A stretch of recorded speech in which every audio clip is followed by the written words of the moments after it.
Hello, this is Larry Wilson, and I would like to welcome you to the 17th tape in this 209 series. This is titled Shadows of God. And as we pick up today in the book of Habakkuk, in the studio with me is David Brooks. Yeah, glad to be here. Well, I'm sitting here wondering, 17 tapes, That's right. and we haven't even thrown anything at each other yet. No, My goodness. and we haven't covered Jeremiah or Ezekiel or Daniel. I'm not sure I can count much further. We find that the Old Testament is such a profoundly interesting book, or series of books, or a library of books. The Old Testament comes alive when we begin to appreciate and understand what God is trying to accomplish. There are three issues that I would like to remind us of as we begin in today's study. The first issue, God is about to deal with Israel. His plan A is in jeopardy. The nation has gone from bad to worse. Apostasy has overtaken his people, and so his purposes and his desires for what should take place on earth. See, God has an agenda for earth. We're just not on this little orb spinning around the sun with nothing to do. God has an agenda. God has a plan. God has a purpose. And as the owner of this piece of real estate and as the owner of mankind, God has something in mind that he wants done. And when those purposes are not accomplished, see, it used to bother me for many years. As I would read the Old Testament, I got the impression that God told Israel, look, I'm making a deal with you. I'm going to be your God, and you're going to be my people, and I'm going to bless you, and you're going to be a light to the Gentiles, but if you don't do what I want done, I'm going to burn you. I'm going to burn you bad. I used to wonder, wow, why would anybody want to enter into a contract or a covenant like that? I mean, when you're considering a contract that is serious, a contract that or a covenant that has real ramifications to it, if in the fine print it says if you fail, you die, would you sign? Hey, I got married. Don't look at me.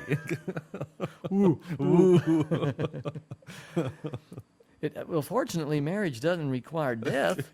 If Oh, that's a relief. well, I should say in your case, It might. it will. Oh. Well, continuing It is with the thought true here. that marriage is a until death do us part arrangement, but it doesn't mean that the only way you can part is by death. Depends on who decides you're going to die. That's right. That's right. But stop and think about it for a minute. Would you, in your own free choice, considering God's offer in Deuteronomy, which is reiterated there by Moses, would you have put your ancestors' lives on the line with this kind of contract? You mean ancestors or progeny? Kids. I'm talking about progeny. I'm talking about Yeah. your descendants. Right. I'm not ancestors. I'm thinking in reverse here. Well, if you thought that the contract could be done without any hitch or without any problems, but any problem develops and things get serious pretty quick. Most people will go to the bank and make a loan, and they'll put up their house, they'll put up a car, they'll put up all types of collateral. But your life? But would you put? Yeah, that's a whole nother ball game. Of course, you may be talking about the mafia or something like that. You Well, know. this is what leads so many people into misunderstanding the shadows of God. it appears, and I can understand why people say this, it appears to some people that when God approached Israel, chose the descendants of Abraham, and he enters into this contract, and God already knows what the outcome is going to be. He has foreknowledge. This is bad. It's really bad. Well, I'm trying to turn this around, and I would like to put it in another light, create a different shadow. God has a plan for earth. God has something that he would like to see done. And he offers his contract, his covenant, to a family of people, the descendants of Abraham. And the deal is, I will give you life in exchange for life. In other words, the basis of the covenant, God says, I will bless you, I will multiply you, I will make you the head of all the nations, I will exalt you, I will uphold you, I will do everything necessary to accomplish the larger purpose that I have. And that larger purpose is that I want the world to know me. And when they see our relationship and they see what I'm doing for you, the good news is I'll do it for them if they will come and participate in the covenant that I'm giving to you. In other words, it's got to be so attractive Yeah. that people are going to want it for themselves. So when God begins his destructive works on Israel, two issues began to come out. First, obviously, they are in apostasy. They have violated the covenant, broken the agreement, and God is justifiably angry. He held up his end of the bargain. Second, God has shown through Assyria and through Egypt that his wrath on nations that do not have a covenant with him, that are not involved in a covenant, that God's wrath comes into focus when those nations no longer serve the purposes for which they too were created. So understand the fine line here. God says to Egypt and Assyria, I'm destroying you from off the face of the earth because you've become so corrupt, you're not worth keeping. You've become so useless, you're not worth sustaining. Therefore, I'm going to just remove you. Now, Israel obviously reaches the same place. But compounding the problem, though, is that God had a covenant with Israel, and God has borne long with Israel, trying to get Israel to be what he wants them to be. And when they just refuse, God ends up destroying them and persecuting them and putting them in captivity because they become, A, totally useless as a nation, and B, totally useless with respect to his purposes for which he called them. So Israel strikes out on both accounts. And the only way to win is that there will be a remnant of people who will hear and who will listen and who will come out of that captivity to further God's purposes. Let me talk about this remnant for a moment. During the days of the patriarchs, from Adam, Seth, on down to Noah, by the time we go 1,656 years from the creation of Adam, we find only a remnant that live by faith, that will get on board the ark, who believe the word of God that the rain is coming. Okay? Mm-hmm. From the time of the flood until the time of Abraham, approximately 300 years, 350 years. God is casting about, trying to find people who love him. And he goes way over to by the location of the Ur of the Chaldees, and he finds a man who truly loves him. Then God chooses Abraham, and you might consider Abraham a tiny remnant out of the whole civilization of man. God chooses this man. Then we come to the time of the Exodus, excuse me, and now we have God taking a whole nation out of Egypt, sending them through the Red Sea and on toward the Promised Land. But that generation has to die off because God can't use them. So he takes the remnant, their children. And the story ends up, here we are now, from the time of the Exodus to the time of the Babylonian captivity, is only a period of about 800 years. This remnant, God is going to chastise the whole nation. He's already destroyed the 10 northern kingdoms. He's got the 2 southern kingdoms. He can't use most of them, so he sends all of them over into Babylon, and then out of Babylon he's going to start again with a tiny remnant. God is constantly finding himself with only a remnant to work with. Well, look at the Christian movement. The Christian movement started off with a tiny group of people. It grew and grew, and finally it too became corrupt and filled with apostasy. So God had to separate the Christians, and he broke out the Protestants. Now the Protestants have been protesting ever since, and in fact, Protestants don't get along very well. That's why we have so many Protestant churches. Christians are just about as fractious as anybody else. You know, the Catholic Church split off into the Russian Orthodox and the Greek Orthodox and the Anglican.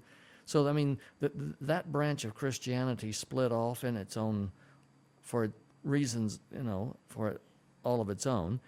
And then Protestantism split off, and it continues to split and fracture today. And God's got a religious gridlock in the world today with all these religious bodies that not one of them will concede that another religious body has greater truth about God. See, every religious body is self-exalting.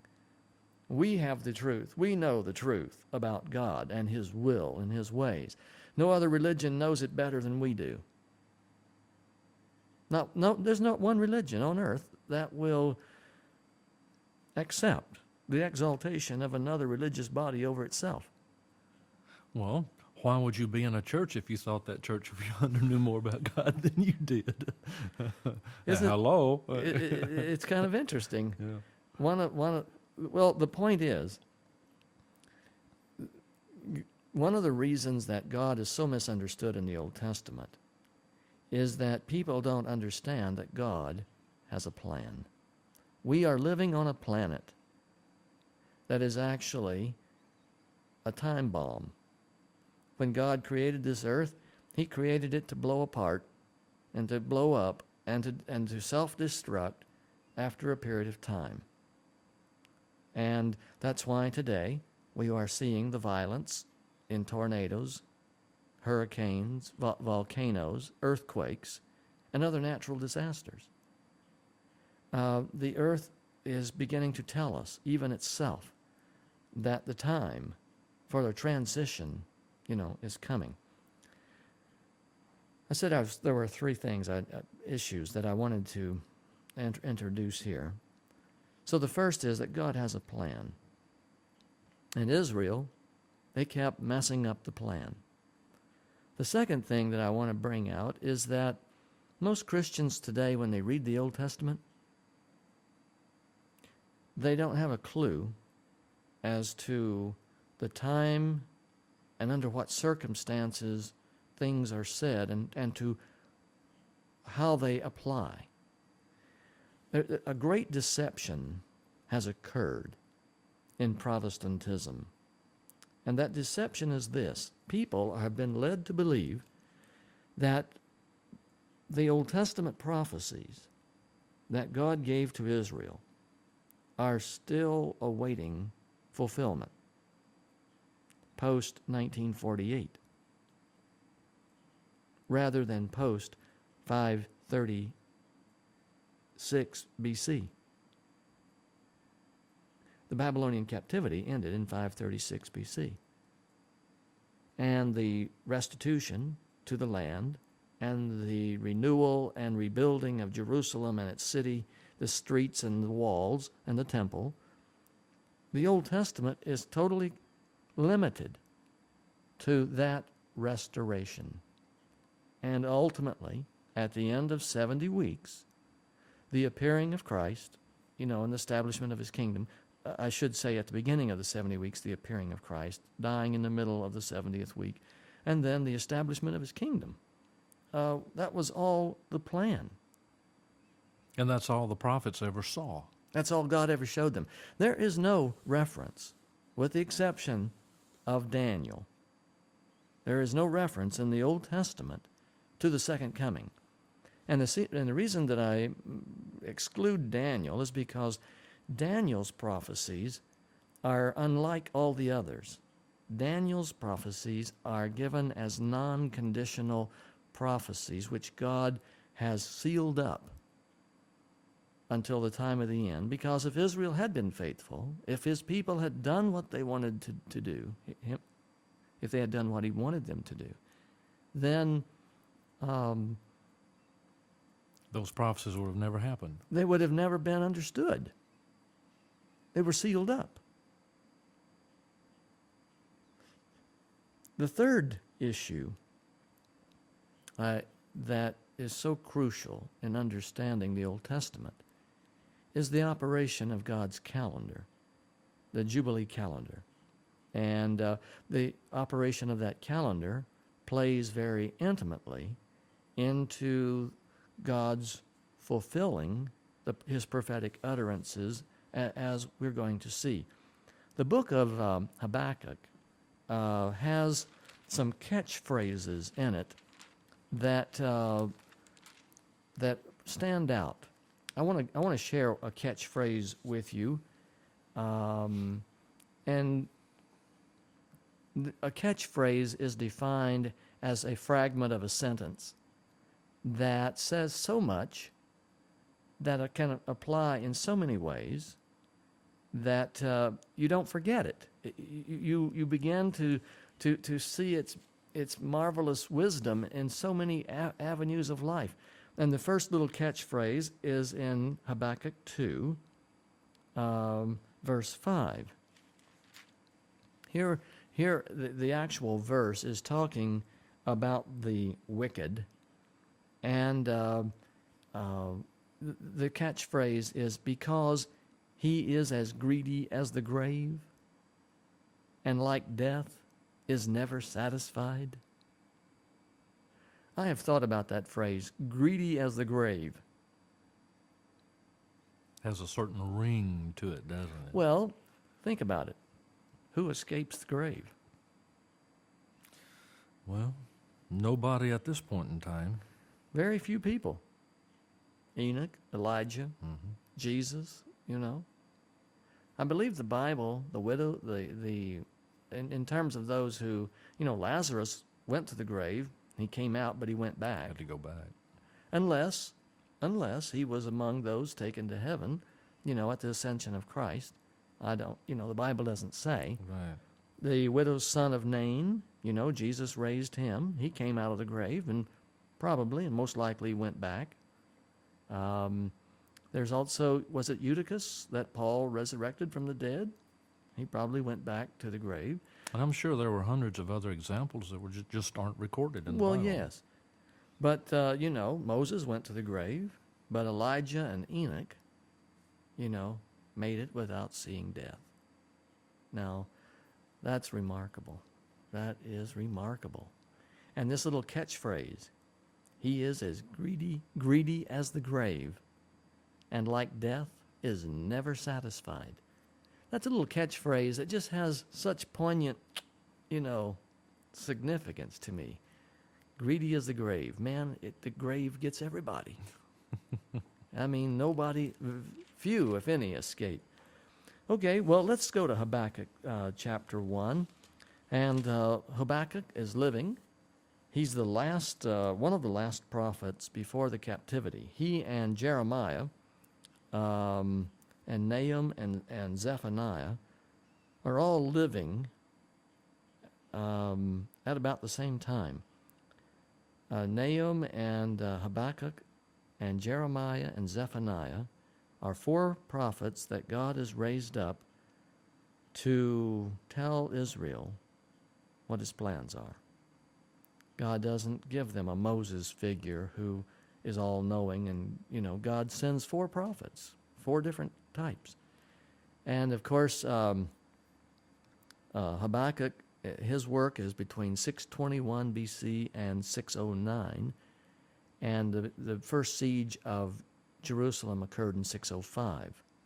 So you can see about where he is. And Habakkuk and Jeremiah begin their ministry about the time that Nahum and Zephaniah are ending their ministry. So God comes to Habakkuk, and he has a few things to say. And as we read the book, it's important to remember who is speaking. So here we go with Habakkuk, and Habakkuk is praying, and he says, "How long, O Lord, must I call for help, but you do not listen? Or cry out to you, violence, but you do not save? Why do you make me look at injustice? Why do you tolerate wrong? Destruction and violence are before me. There is strife, and conflict abounds. Therefore the law is paralyzed, and justice never prevails. The wicked hem in the righteous, so that justice is perverted." This is, folks, the Noonday News coming to you directly from Jerusalem's Broadcast Center in 621 BC. The wicked hem in the righteous, so that justice is perverted. The degeneracy of Jerusalem at that time was pathetic. And it's interesting that people recognized that there was no justice. Everything was perverted. Yeah, bribery. Everything was corrupt. Yeah, it's like trying to do business in Mexico. Right. Impossible. Mm-hmm. Been there, tried to do that. And other countries, Yeah. I might add. It's just not Mexico. The same is true in a number of countries. God then speaks to Habakkuk, and I imagine when this came, Habakkuk was surprised. God said, "Look at the nations and watch, and be utterly amazed. For I am going to do something in your days that you would not believe, even if you were told. I am raising up the Babylonians." God says, "I am raising up the Babylonians, that ruthless and impetuous people who sweep across the whole earth to seize dwelling places not their own. They are a feared and dreaded people. They are a law unto themselves and promote their own honor. While their horses are swifter than leopards, fiercer than wolves at dusk. Their cavalry gallops headlong, their horsemen come from afar. They fly like a vulture, swooping to devour. They all come bent on violence. Their hordes advance like a desert wind and gather prisoners like sand. They deride kings and scoff at rulers. They laugh at all fortified cities, and they build earthen ramps and capture them. Then they sweep past like the wind and go on. Guilty men whose own strength is their God." And these are the good guys? These are the guys who are going to punish Israel. These are the instruments of God. Mm-hmm. God is raising up the Babylonians to do business. And it's interesting that they are described this way. They're using horses, leopards, wolves, vultures, Yes. desert wind. They laugh, they scoff. Their hordes advance like a desert storm. Yeah. Interesting, isn't it? Yes. and they gather prisoners like sand. You can't count Right. the grains. hmm And God is using, get this, the Babylonians to inflict injury and punishment upon the Egyptians, and injury and a punishment upon Assyria. God is using the Babylonians to do business for him. Yeah. Habakkuk says, why do I have to deal with this? Why is this happening? And God's answer is, hey, I'm fixing to take care of it. Well, part of the irony of this story, to me, of Habakkuk, is that Habakkuk is like so many of us. He only thinks about his world. He is only looking at Jerusalem, where he lives. Obviously, this is before they had television and satellites and communication with other parts of the world. And Habakkuk is, a Jew living in Judah, and he's looking at the injustice and at the perversion of justice, that is going on in his town. And God says, look, Habakkuk, I'm raising up the Babylonians, and I'm going to deal, yes, with your neighborhood. But I have a larger picture here. The world is my charge. The world is my responsibility. And you're just a tiny little fragment. I remember the first time I took Western civilization. I took it 3 times. I'm not going there.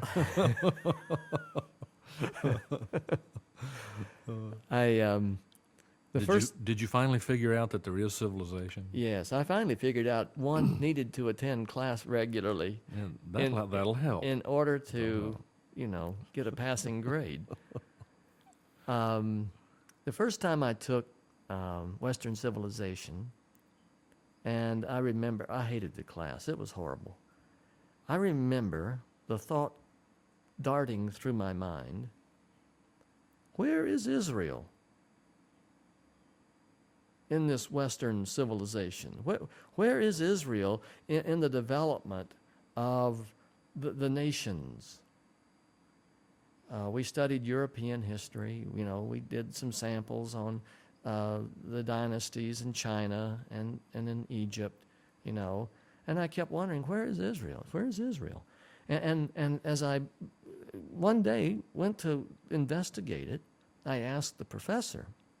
I wanted to show some sign of intelligence.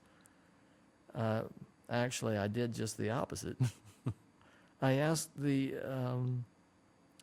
professor, in all of this Western civilization, and the book was about 1,000 pages, I could not find Israel mentioned. And yet Israel is the consuming story of the Bible.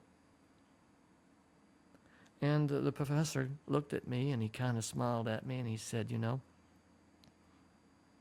you must have gone to parochial school. And he said, in your mind, the Bible is huge and history is small. In reality, it's the other way around. History is huge and Israel is insignificant.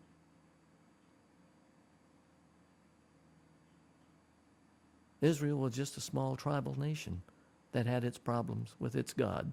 And he said the Bible, and understand where I went to school was a Methodist college. He said the trouble is that if you only read the Bible, your understanding of history is grossly distorted. Because Israel is just a tiny grain of sand in the whole beach of mankind's history. Now, the man was a Christian, and he said, I want to, tell you that the reason that Israel is so important is because through Israel's history we have glimpses of God that we would not have otherwise.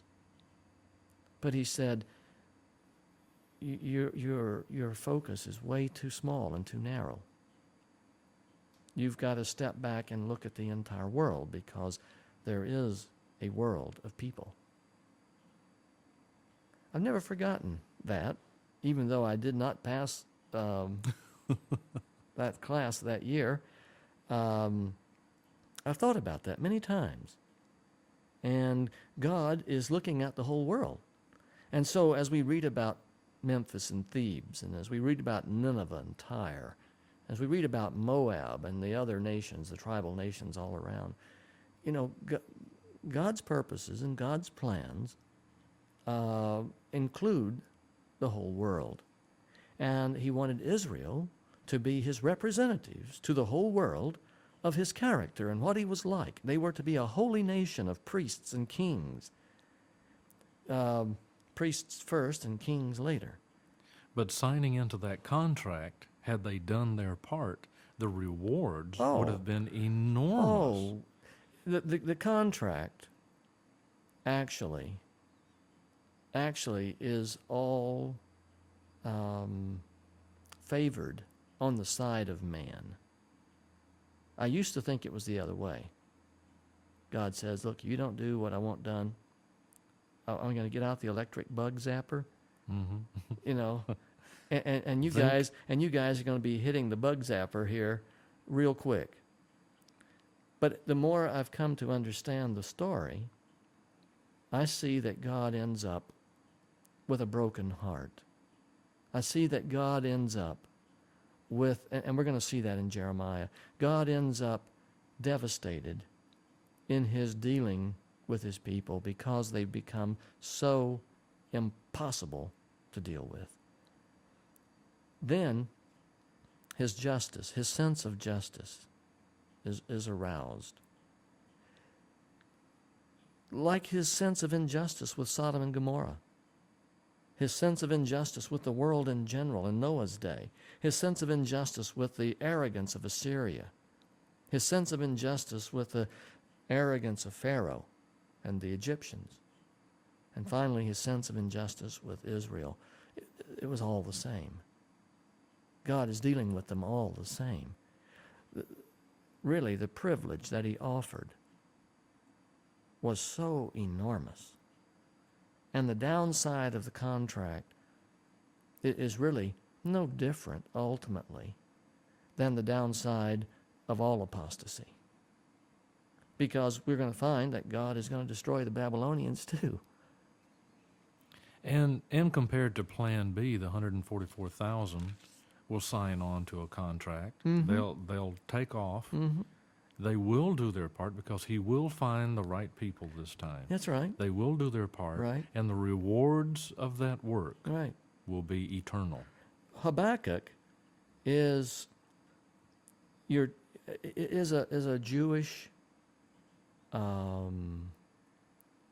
prophet who has a very narrow mind. Habakkuk has lived in Jerusalem or nearby all his life. He's not a world traveler. Never been out of the county. No, hasn't been out of the county, you know. Probably never been more than 30 miles from home. Well, let's stop and think about it. Look at the time he lived. You walked, or you rode a donkey, or a wagon. Right. There was no telephone, no fax machines, no email, no satellite downlink, no digital cellular phones. Right. Nothing. Right. If you got the news, somebody brought it to you by hand, or else you went and got it by hand. Or God dropped in. Yeah, dropped it on you. That's right. So that is going to happen again, I believe. Everything is going to be local. Well, look at verse 12. Habakkuk now talks back to the Lord. God just said, I'm raising up the Babylonians, and Habakkuk, they're going to do the work that I want done. Now Habakkuk speaks, verse 12. O Lord, are you not from everlasting? My God, my Holy One, we will not die. O Lord, you have appointed them to execute judgment. Okay, he said I can accept that. O Rock of Ages, you have ordained them to punish. Okay, so the Babylonians are coming. You have preordained, or you have established this course of events. Okay, I can accept that. I know why you've done it. Your eyes are too pure to look on evil. You cannot tolerate wrong. Why then do you tolerate the treacherous? Why are you silent while the wicked swallow up those more righteous than themselves? Boy, isn't that a good question? Lord, why are you tolerating all this evil? Why don't you just come in here and fix it? You have made men like fish in the sea, like sea creatures that have no ruler. The wicked foe pulls up all of them with hooks. He catches them in his net. He gathers them up in his dragnet. And so he rejoices and is glad. Therefore, the wicked, he sacrifices to his net, and he burns incense to his dragnet. For by his net he lives in luxury and enjoys the choicest food. Is he to keep on emptying his net, destroying nations without mercy? See, Habakkuk knew that the king of Babylon was not righteous. He knew that the king of Babylon was ruthless. And he knew that the way to increase the size of your empire was just to go on a rampage, conquering and capturing at will. That's the way it was done in those days.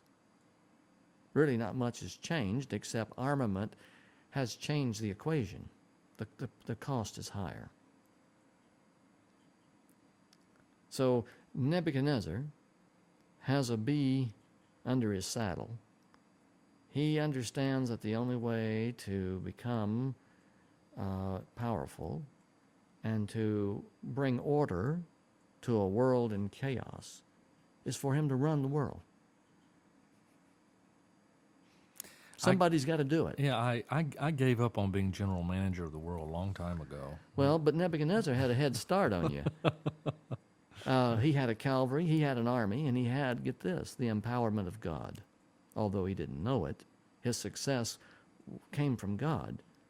And God is using him to change world order, because apostasy and sin has reached pandemic proportion. And God says, I've had enough with all of it. I'll raise up this man, Nebuchadnezzar, and we will do business. And so Nebuchadnezzar becomes his instrument. So Habakkuk says, I will stand at my watch and station myself on the ramparts. I will look to see what he will say to me and what answer I am to give to this complaint. So, Habakkuk put his case before the Lord, and he said, Lord, why are you letting this go on like this? Why are you letting Israel, he's still talking about Israel. Habakkuk is focused in on Israel, and God says, look, Habakkuk, write down what I have just shown you. Write down the revelation that the Babylonians are coming, and make it plain on tablets, so that a herald may run with it. For the revelation awaits an appointed time. It speaks of the end of Jerusalem, and it will not prove false. Though it linger, there's still a little time to go here. Wait for it. It will certainly come and will not delay. This is another catchphrase. The revelation awaits an appointed time. When God says he's going to do something, he already knows when he's going to do it and when the best time is. And so he's encouraging Habakkuk, you just write this down. Jeremiah is also going to get a similar vision, and he will confirm what I'm saying to you. Zephaniah, has already uttered words, and Nahum have uttered words similar. So you write this down, because what I'm about to do, I want everyone to understand that it is my will, it is my plan, and I will do it at the appointed time. And it's interesting, he wants it written down so they can go back and look at it. Yes. And say, see, he did know what was going to happen. This is not just word of mouth.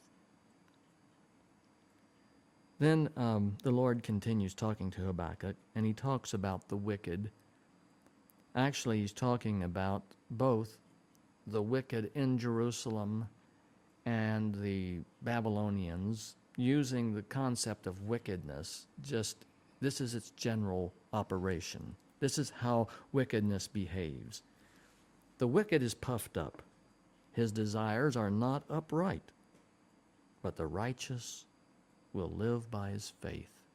There's that catchphrase that changed the history of the Roman Catholic Church. The just shall live by faith.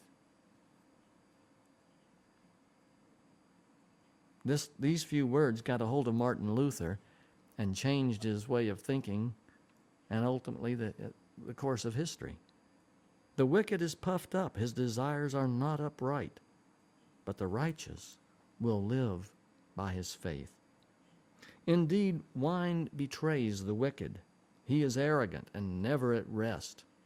He is as greedy as the grave, and like death is never satisfied. He gathers to himself all the nations, and he takes captive all the peoples. Will not all of them, the captives that is, taunt him with ridicule and scorn, saying, now here come 5 woes. Woe to him who piles up stolen goods and makes himself wealthy by extortion. It is the nature of man, when given the opportunity, to steal, To covet, to take, to acquire, without honoring the necessary means by which it should be done.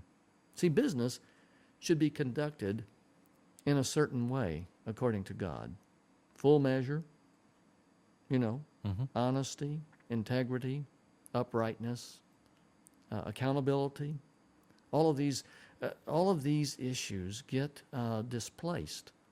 And now God is going to give 5 woes here that can be said of the wicked, particularly, forthrightly in Jerusalem. That's where Habakkuk is living, and he's complaining about the terrible times. And God is also saying, this is not only true in Jerusalem, you're going to see it true in Babylon. Nebuchadnezzar is coming in and stealing everything. He is subduing the nations. He is bringing an end to the order that currently exists. And this order, God says, is better than what currently exists. That's why I'm doing it. That's why I'm imposing this. So woe to him who piles up stolen goods and makes himself wealthy by extortion. How long must this go on? Look down at verse 9. Woe to him who builds up his empire by unjust gain to set his nest on high, to escape the clutches of ruin. Verse 12. Woe to him who builds a city with bloodshed. In other words, you kill the opposition. Just murder them and be done with them so you're out of your hair. Woe to him. Curses upon him. Verse 15. Woe to him who gives drink to his neighbors and pouring it from the wineskin till they are drunk so that he can gaze on their naked bodies. Verse 15 is an allusion to what's known as intrigue. It's known as deception. It's known as flattery. Come over for a party so that I can strip you and learn from you, so that I can manipulate you and to get from you what I want from you, because you are only important to me for what you have and not what you are. And then the last woe in verse 19. Woe to him who says to wood, come to life, or to a lifeless stone, wake up. Can it give guidance? Why, no, it's only covered with gold and silver, and there's no breath in it. But, Habakkuk, the Lord is in his holy temple. Let all the earth be silent before him. Well, it's time to turn the tape over, and we will resume after a short intermission. Well, welcome back to the second half of tape number 17. We are in the book of Habakkuk, and David and I were discussing during the intermission the marvelous ways of God and how the Lord has, in his great mercy, given us the Old Testament to understand over more than a millennium of time God's behavior, so that we can understand that God is not rash, He's not impetuous, He's not arbitrary, capricious. He is not a God that is easily, distressed. He gives nations, He gives people, He gives kings,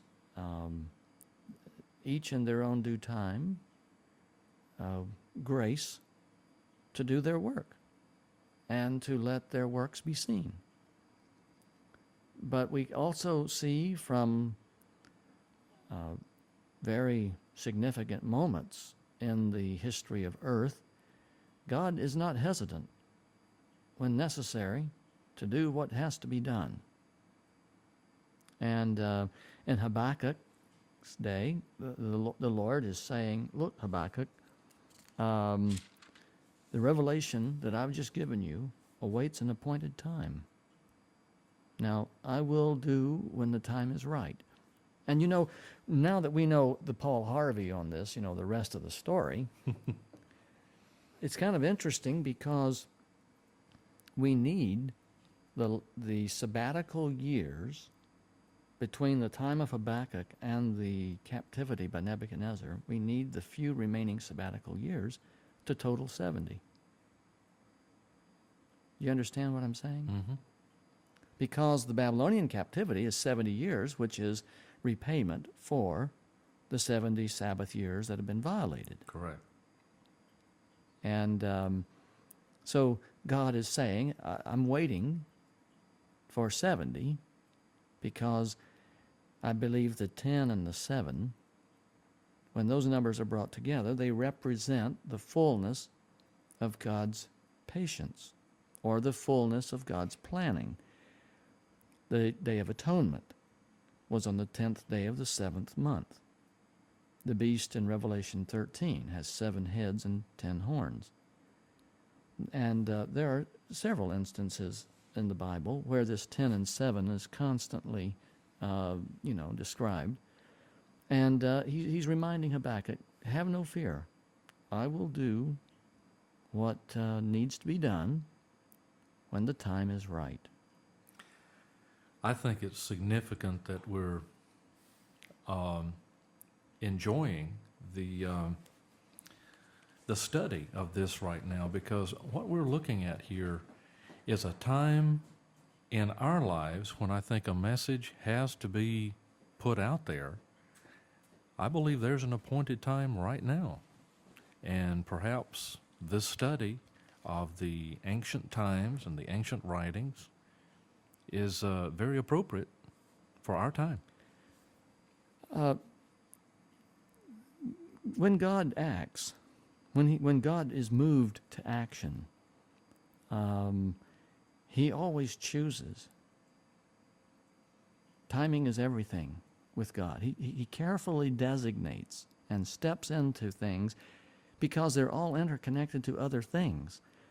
The rise of Babylon to power is not only to deal with Egypt and to deal with Assyria, but to deal with Israel. I mean, God is working through all of the political and military stratagems, to bring about His plan, even though Nebuchadnezzar and Nabopolassar, his father, don't have a clue that they're really serving God's purposes. Now, we were reading before the intermission these 5 woes in chapter 2 that will be said to the wicked. Woe to him who piles up stolen goods and makes himself wealthy by extortion.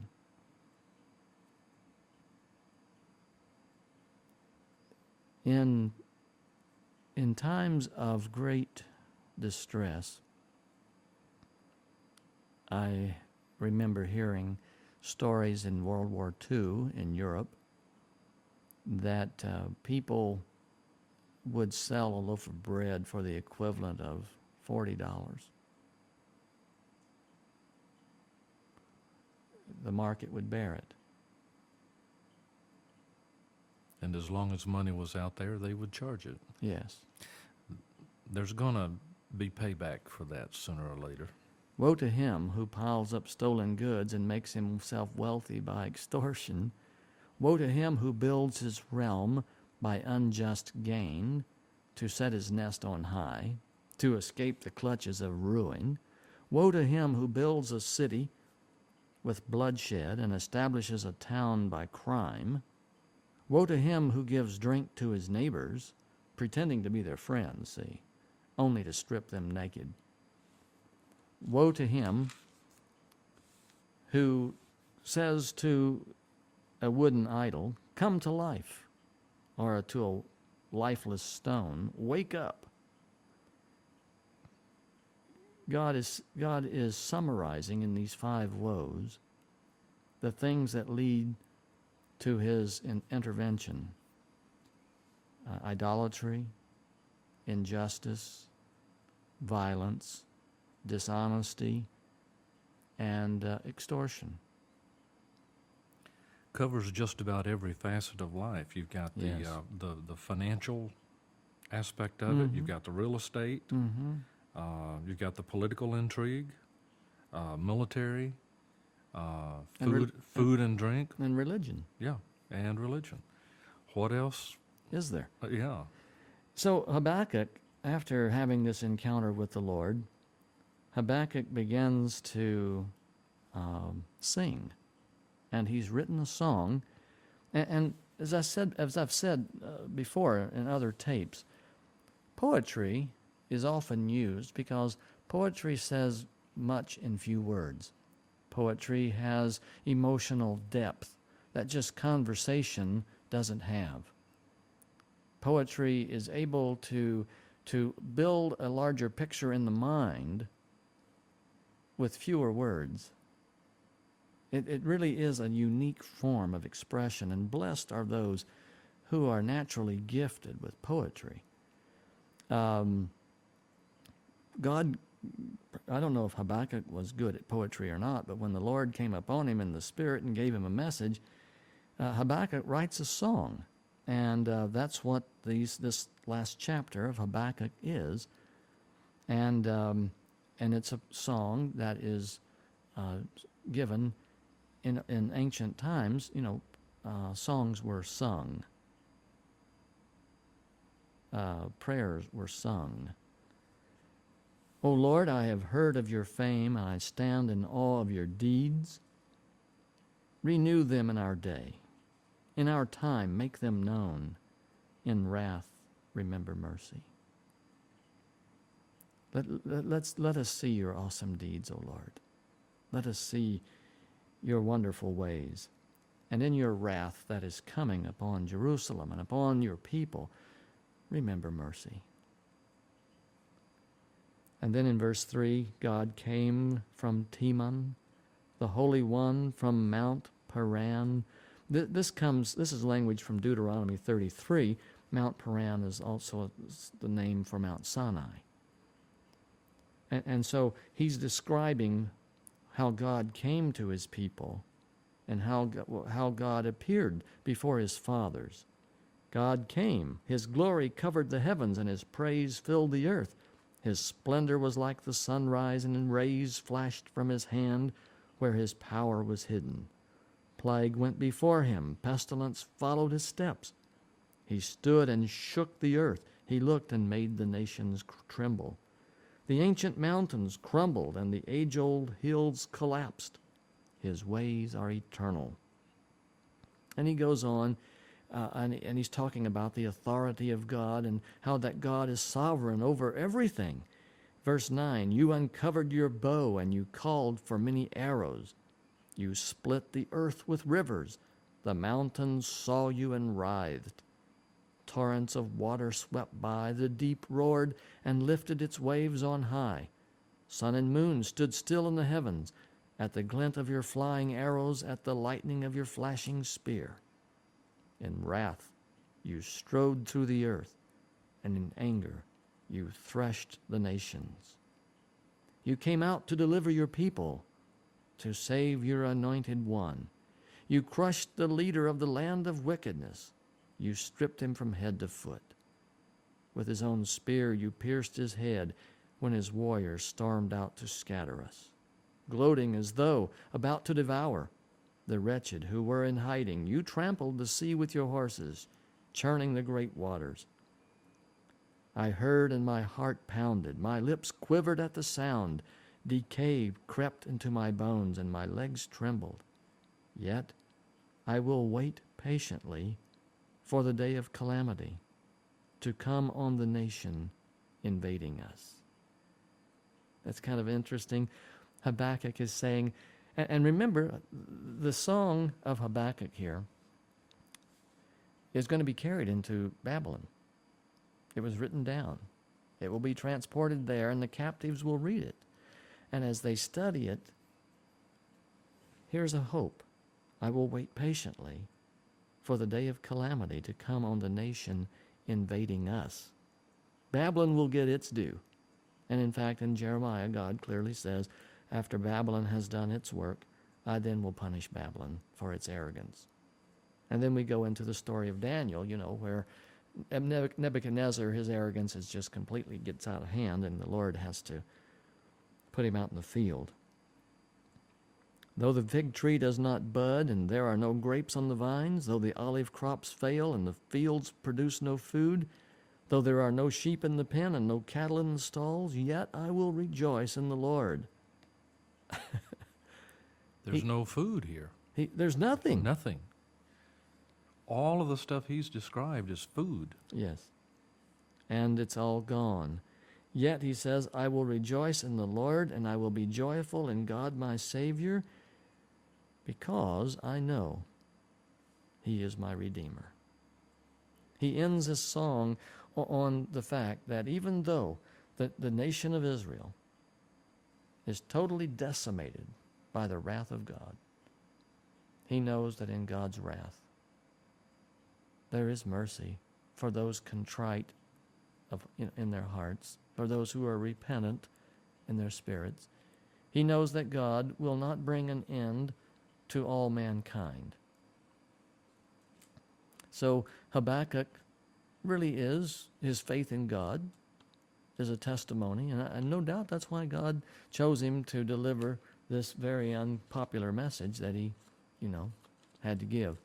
Well, we're going to jump over.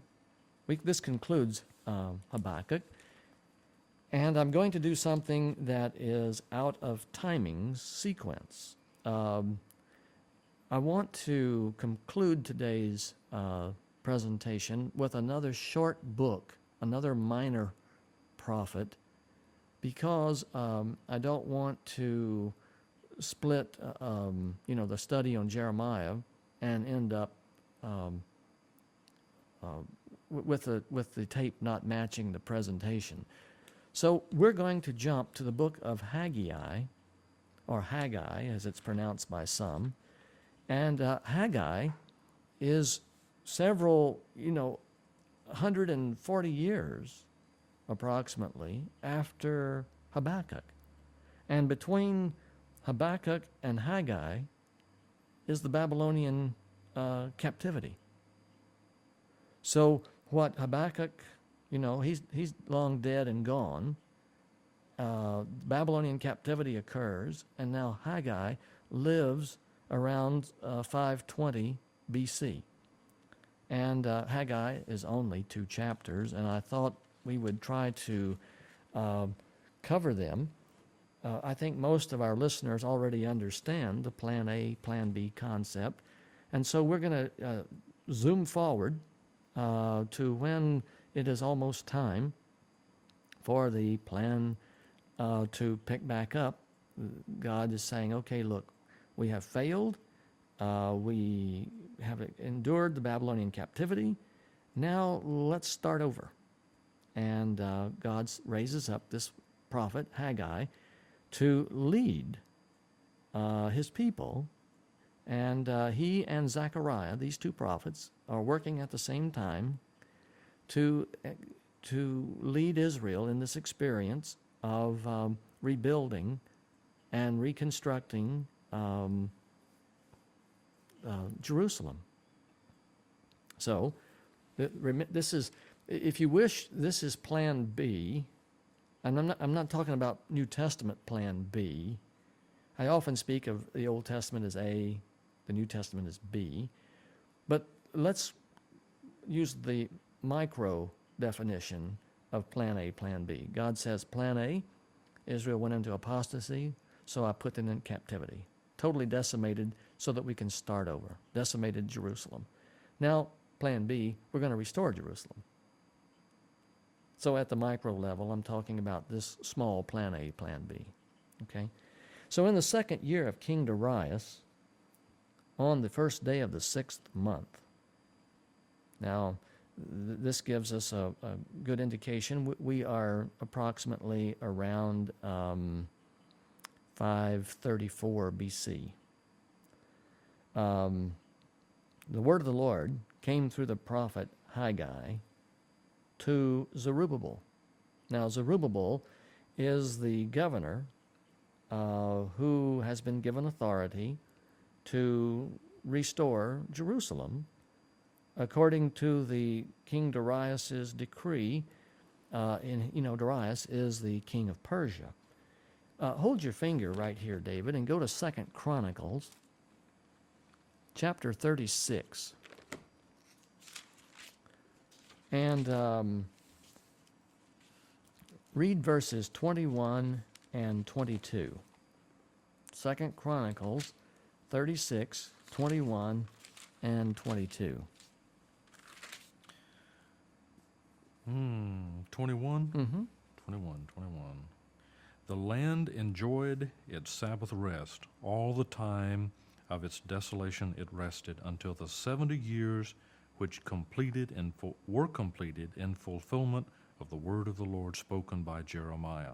Okay, Jeremiah has, prophesied that the captivity would last 70 years. Okay. Okay, in the first year of Cyrus, king of Persia, in order to fulfill the word of the Lord spoken by Jeremiah, the Lord moved the heart of Cyrus, king of Persia, to make a proclamation throughout his realm and to put it in writing. Okay, so this first decree, which is issued by Cyrus, now remember, we have the Medo-Persian Empire. So we have two kings, Darius and Cyrus. They're co-reigning. One is a Persian, one is a Mede. So Cyrus has issued he's the Persian. He has issued the decree, verse 23. The Lord, the God of heaven, has given me all the kingdoms of the earth, and he has appointed me to build a temple for him at Jerusalem in Judah. Now remember, Cyrus was named in Isaiah, as the coming king. And so he issues the decree, all right? So Cyrus has issued the decree in 538. He has released the Jews to go back. And here we are approximately 4 years later. Zerubbabel is the one chosen in Babylon to go back to Jerusalem to begin that restoration process, which Cyrus has permitted. So in the second year of King Darius, this is where this goes. And the word is that the word of the Lord in verse 4, God is saying to the exiles who have returned now, is it a time for you yourselves to be living in paneled houses while this house of mine remains a ruin? What had happened is that the remnant that left Babylon and went back to Jerusalem according to Cyrus's decree, they got there. They began to build the temple in around 536, about 2 years after the decree. And then for the next 14 years, they're only building their own house. Everybody who's gone back and they see the shambles of the city, and remember, for the most part, this is a generation that never has even seen Jerusalem. The old men are too old to be very useful. They can sit on the park bench and whittle, but to rebuild a city takes horsepower, takes a lot of work. And for 14 years, the work has languished and kind of petered out. And so God raises up Zechariah and Haggai to go in there and to jumpstart the rebuilding process. All right, so God says, look, you guys are living in paneled houses, and look at my house. It's in ruins. Verse 5, this is what the Lord Almighty says, now you give careful thought to your ways. You have planted much, but harvested little. You eat, but you never have enough. You drink, but you never have your fill. You put on clothes, but you are not warm. You earn wages only to put them in a purse with holes in it. This is what the Lord says. Give careful thought to your ways. Consider what you're doing here. Go up into the mountains, bring down timber, and build the house of the Lord, so that I may take pleasure in it and be honored. You expected much, but see, it turned out to be little. What you brought home, I blew away. Why? Because of my house, which remains a ruin, while each of you is busy with his own house. Therefore, because of you, the heavens have withheld their dew and the earth its crops. I called for a drought on the fields and the mountains, on the grain, the new wine, the oil, and whatever the ground produces, on men and cattle, and on the labor of your hands. Now, David, I want to put this in careful context. The remnant that returned to Jerusalem became consumed with their own best interests. They did not understand that it was only by God's blessings that the work of their hands would prosper. The generation that returned were not born again. The generation that returned did so because they thought that A, there was a lot of free land to be had. It was a chance to get your foot on the ground level of a great networking scheme here. It was a chance to establish yourself and your nation and to assert your national identity. And the crowd that so eagerly left Babylon and headed back to Jerusalem after 14 years, they had worked hard. They were all living in paneled houses, but they were going nowhere. And God is saying, wake up, you guys.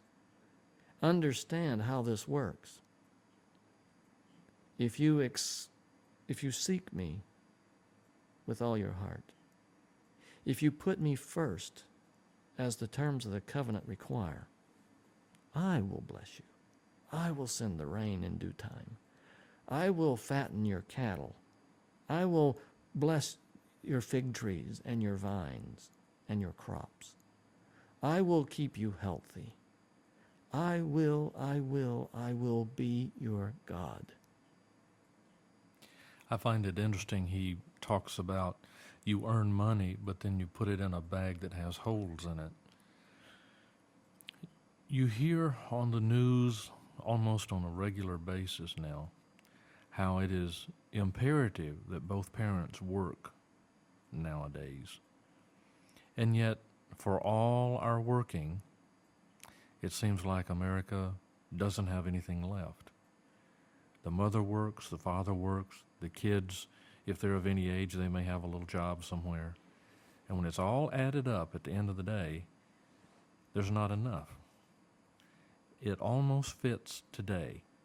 Well, let me point out something. God's financial plan requires giving to Him first. See, what the problem really is here is that these people are not tithing. The problem here is that these people are using everything they make to sustain themselves. And God says it doesn't work that way. In fact, just 200 years later, in the book of Malachi, God speaks through Malachi and says, you know, you make me sick, every one of you. You're robbing me. You're withholding the covenant. The terms of the covenant call for X amount of contributions, and you won't do it. You're not giving what the covenant requires. Now he says, yes, I set in the covenant a steep commitment financially so that I can show you and your succeeding generations that you have what you have because I gave it, not because you earned it. That's a big contrast. God says, by putting a stiff requirement on you for contribution, I know what I'm doing, and it's for your benefit. Actually says I use the contributions to take care of your poor, and to take care of your priests, and to take care of the whole infrastructure that I know that will work so well. But he said, if you can't live by faith, then you can't make the contributions. And if you can't make the contributions, I can't fulfill the covenant. The covenant does not rest on money. Don't misunderstand me. It rests on the exercise of faith. And money is one way to put faith to the test. It's a measure. It's a measure. And that's precisely what happened here. He says, give careful thought to what you're doing in verse 7. Build my house. Establish, the covenant, the terms and conditions of the covenant. Then Haggai goes to Zerubbabel, and he says, listen, the Lord, in verse 13, the Lord is with you. I am with you, declares the Lord. I will help you. I will strengthen you. I will enable you. Verse 14, so the Lord stirred the spirit of Joshua, he stirred the spirit of Zerubbabel, and he stirred the spirit of the whole remnant of the people. And they came and they began to work on the house of the Lord Almighty their God. And on the 24th day of the 6th month in the 2nd year of King Darius, things changed.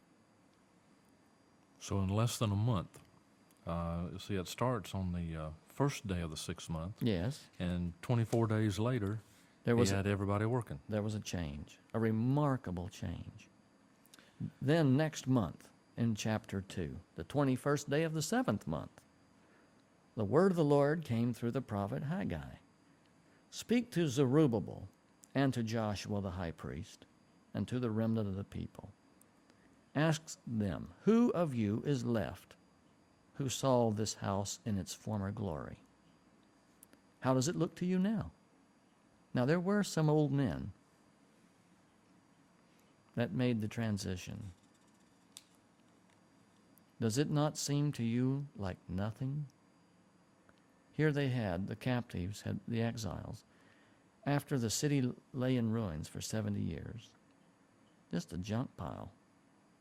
Just a burned out pile of rocks. And the temple, these people were poor. These people had very little to work with. And God says, how does this temple compare? You remember what it was like before Nebuchadnezzar took all the gold to Babylon? All the bronze and all the silver were removed? You remember those days? Now, what does this look like? Well, it was pathetic. This is like comparing a tent to the Crystal Cathedral. God says, verse 4, but now be strong, O Zerubbabel. Be strong, O Joshua, high priest. Be strong, all of you people of the land, and work. Keep at your work, for I am with you. This is what I covenanted with you when you came out of Egypt. and my spirit remains among you. Do not fear. God is assuring his people, hey, this is a humble beginning. That's okay. This is a very sad condition to be in right now. It's all right. I'm with you. I will strengthen you. Verse 6, this is what the Lord Almighty says. In a little while, I will once more shake the heavens and the earth, the sea and the dry land. I will shake all nations, and the desired of all nations will come, and I will fill this house with glory, says the Lord Almighty. The silver is mine, the gold is mine, declares the Lord Almighty. The glory of this present house will be greater than the glory of the former house, says the Lord Almighty. And in this place I will grant peace, declares the Lord Almighty. Is it true that the former one was coated Yes. with gold and silver? Yes. Solomon had just lavished enormous amounts of gold and silver, which the Babylonians, summarily hauled off. Yeah, it's my understanding they had to set fires inside the building to melt the gold off the wall so it would run down in puddles so they could get it. That happened with the destruction of this temple in AD 70. And then they pried the rocks apart to get the puddles that were between the rocks. You've just made a leap of 500 years there. Okay. I'm good at that. This is Zerubbabel's temple that God is trying to get going, trying to get started. He's trying to get the people back on track. He's trying to get the plans for Israel all rekindled. He's trying to get the people, going in the right direction. And he's got two excellent leaders, Zerubbabel and Joshua. Both of these guys are born-again guys. But the people, they're kind of, they sort of ebb and flow. They're hot spiritually one day and cold the next. So the Lord has made a tremendous prophecy. He says, the glory of this present house will be greater than the glory of the former house, because all the silver and all the gold is mine, and in this very place I will grant peace. Now, what God is doing, see, God has already given the 70-week prophecy in Daniel by the time we get to the time of Haggai. But Daniel is sealed up. God is trying to fulfill and to put on track the fulfillment that he wants to come to an end by the end of the 70th week. You may not understand this, but if you could see the Jubilee calendar, you will discover that the 70th week happens to end directly in the last year of the 30th Jubilee cycle since the Exodus. In other words, from the Exodus to the end of the 70th week is exactly, to the very day, 30 complete Jubilee cycles. The 70 weeks of Daniel 9 are the last 10 cycles. Okay? Okay. Haggai is living before the 70 weeks began. All right?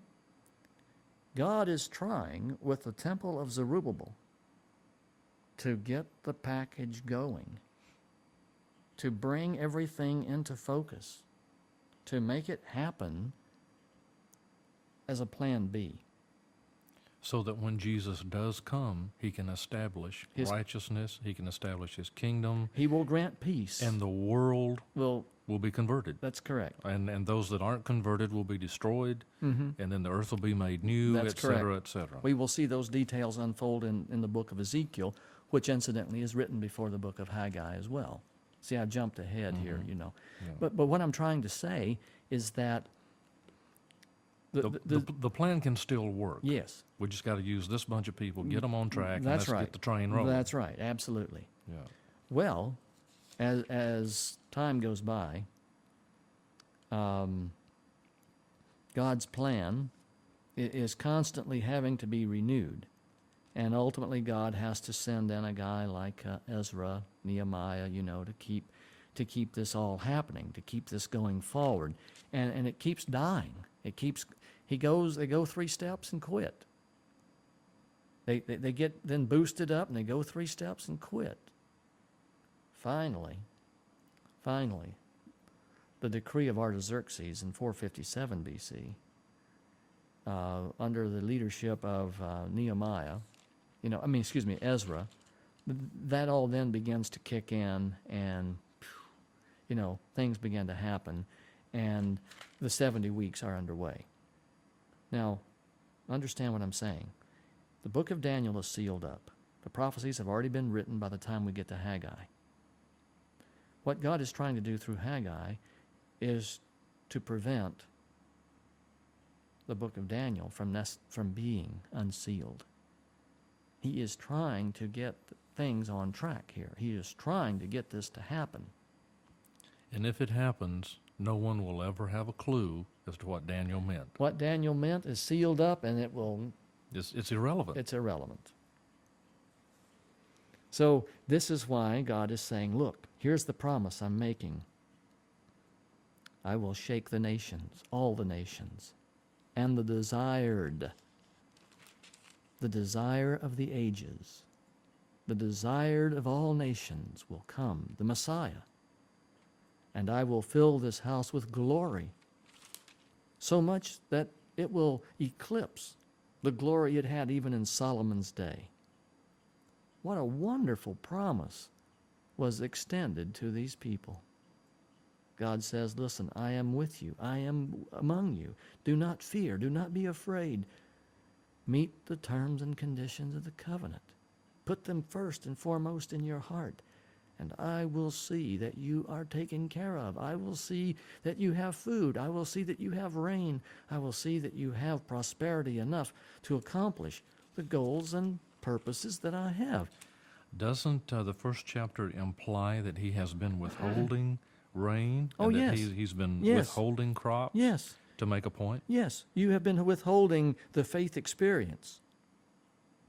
And in order to get your attention, If you're not going to send your tithe and pay the terms and conditions of the covenants, so that the infrastructure that I want in place can exist. He said, the whole thing's off. mhm, The whole thing is off. So on the 24th day of the 9th month, this is the second time in the second year of Darius. Actually, this is the third time, I'm sorry. The word of the Lord, came to Haggai, and this is what the Lord said. Ask the priests what the law says. If a person carries consecrated meat in the fold of his garment, and that fold touches some bread or stew, some wine or oil or other food, does it become consecrated? Does it become holy? The priest answered, no. Then Haggai said, if a person defiled by contact with a dead body touches one of these things, does it become defiled? Yes, the priest replied, it becomes defiled. Then Haggai said, listen, here's the word of the Lord. This is how it is with this people and this nation in my sight. Whatever they do and whatever they offer is defiled. Whatever they touch turns to you know what. Now give careful thought from this day on. Consider how things were before one stone was laid on another in the Lord's temple. When anyone came to a heap of 20 measures, there were only 10. And when anyone went to a wine vat to draw 50 measures, there were only 20 available. I struck all the work of your hands with blight, mildew, and hail, and yet you did not turn to me, declares the Lord. From this day on, from this 24th day of the 9th month, you give careful thought to the day when the foundation of the Lord's temple was laid. Give careful thought. Later on that afternoon, the word of the Lord came to Haggai one more time, and the Lord said, tell Zerubbabel that I will shake the heavens and the earth. I will overturn royal thrones and shatter the power of foreign kingdoms. I will overthrow chariots and their drivers, horses and their riders will fall. And on that day, Zerubbabel, because of your faithfulness, you've been a good king. I will raise you up. I will take you, and I will make you like my signet ring, for I have chosen you. God is saying, look, Zerubbabel, I know that the people here are hard to deal with, but your faithfulness I will never forget. And when I come into my kingdom, you're going to be in my court. That happened that afternoon. That message came to that king. You know, David, may the Lord say the same for us. Even though the whole world may abandon the Lord, and may, like Noah, we preach for 120 years and there are no converts. May we do everything we can for God's cause, because when he does set up his kingdom, he will remember our service. He will not forget our faith. He will not forget our commitment to building his house upon the earth. I've often thought it would be good to have God say to my sons, I am the God of Isaac, Abraham, Jacob, and David. That's right. Wouldn't that be neat? Yes. Well, we're out of time. We have covered, we will mention Haggai, in subsequent days to come. But we're going to pick up next time with Jeremiah. And until then, may the Lord bless you and keep you. It's been good to be here today. Here today.